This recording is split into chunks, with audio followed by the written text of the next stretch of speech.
Hey, what's up everybody? It's your old pal Mr. Butter coming back at you. I got another pair of kicks I want to go over today.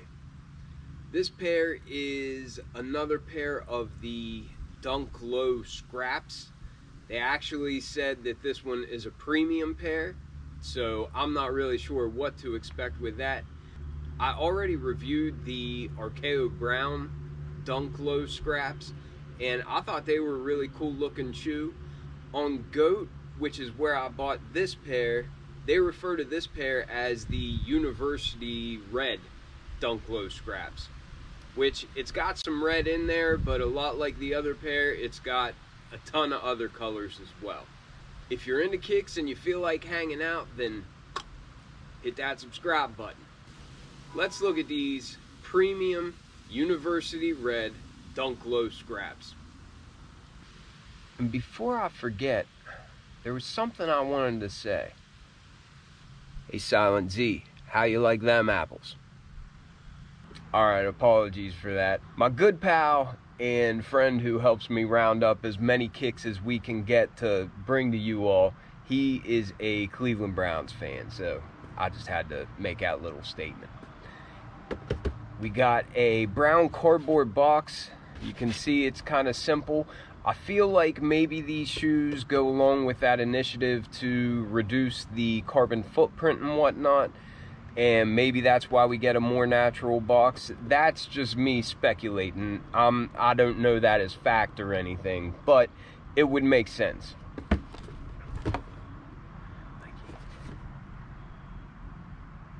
The tag reads Nike Dunk Scrap Premium, and the colors are labeled as black, white, and neutral gray. So that's interesting. They don't even mention University Red on here, but on GOAT, like I said, they refer to these as the University Red Dunk Low Scraps. And then there they are.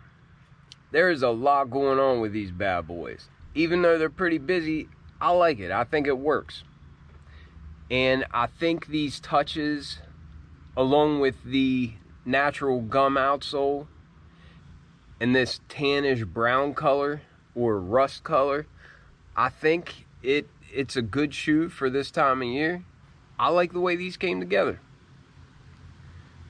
I'm surprised that they're calling them the University Red Dunk Low Scraps, because there's really not much red on them. You can see little hits here and there, but I mean, I don't know.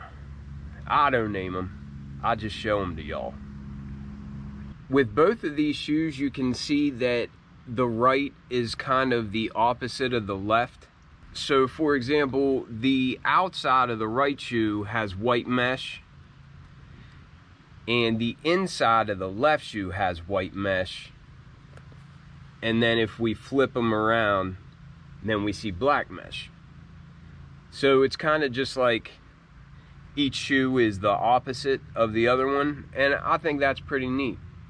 Even the tongues are different colors. The tags on the tongues are different colors. In areas like the leather down here on the back is blue, and it's a smooth leather that wraps around the back of the shoe. And on this right shoe, it's a black, feels kind of like a nubuck wrapping around the back of the shoe. I like the little hits that kind of remind me of like elephant print or like the cement print. It's like that gray color. And I like those little touches. And from shoe to shoe, even areas where it kind of looks the same, on the right shoe, this knit looks like it's really porous, like it's got, you know, like it's kind of loose. And on the left shoe, it looks completely different. It's just a different knitting. But I just like that there's variations through the whole thing. I think that's a really neat touch.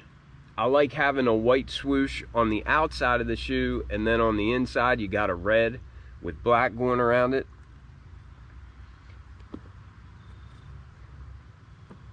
And there's probably too many variations for me to call out each ones. We'll start at the bottom and go to the top. Just like life, you know? But as I stated earlier, natural gum outsole, standard Dunk tread pattern, looks dope. You can see, looking at it from the side, that gum outsole wraps up to a bright white midsole, and they've got bright white stitching.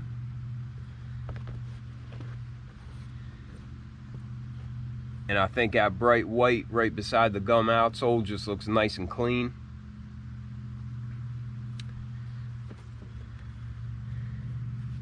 And then coming up to the mudguard, in the center of the mudguard, they both got a black material.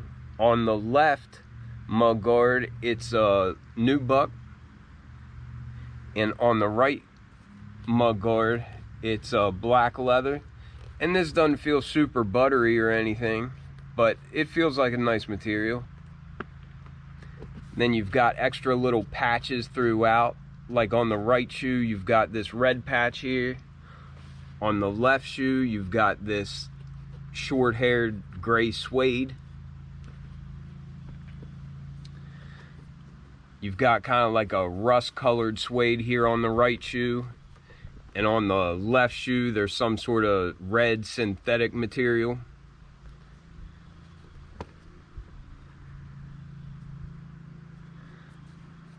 Then here on this right shoe, this black material down here it actually feels like a really, really nice nubuck. And on the left shoe, this is just a black leather, a smooth leather, and it feels like the leather did on the mudguard. Nothing too high end. But this is probably, on the left toe box, this is probably my favorite material on the whole shoe. And it is just a really, really soft, buttery leather. And I don't know if we have this leather anywhere else, but this material really does feel premium. But this is the left shoe. You can see those perforations. On the right shoe, it looks like we've got a short-haired suede, and it's got those same perforations.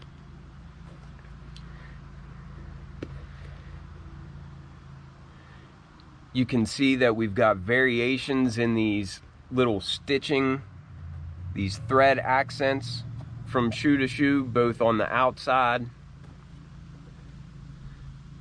and then on the inside of the shoe. And it looks like for the eye stays, we've got varying nubuck and smooth suede.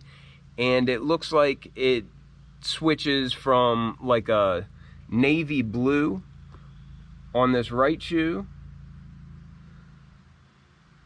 and on the left shoe it's more of a black color. There on the back you can see some more of the variations, but it still goes together. We've got a white sock liner, and they gave us these rust colored laces, but they also gave us a spare set of black laces. But y'all have a good one.